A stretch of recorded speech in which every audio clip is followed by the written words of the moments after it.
তোমাদের অনেকের কোশ্চেন ছিল তোমার দিদি জামাইবাবু কি দিয়েছে, তারপর তোমার বাকি আত্মীয় স্বজন তোমাকে সোনার জিনিস কি কি দিয়েছে। সোনার জিনিস দেখার জন্য তোমরা অধীর আগ্রহে বসেছিলে।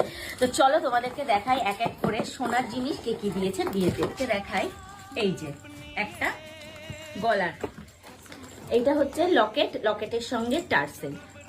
দেখো দেখা যাচ্ছে, বোঝা যাচ্ছে? এই যে এরকম লকেটের সঙ্গে এরকম একটা টার্সেল দেওয়া। এই যে এইটা দিয়েছে আমার দিদি, পিস্তত দিদি, মানে চন্দনা দি, আমার পিস্তত দিদি দিয়েছে আমাকে। এই যে এই গলার হচ্ছে এই নেকলেস লকেট, এই যে এই গলার লকেটটা দিয়েছে। তো এইটা কেমন লাগলো তোমাদের অবশ্যই কমেন্ট করে জানিও। এইটা দিয়েছে আমাকে আমার মাসি, এই যে একজোড়া পলা, ব্রেসলেট পলা, এই যে একজোড়া ব্রেসলেট পলা, একদম ক্লোজ থেকে দেখা যাচ্ছে। আচ্ছা, এই ব্রেসলেট পলাটা দিয়েছে আমার মাসি আমাকে। আরো একটা পলা রয়েছে, এই যে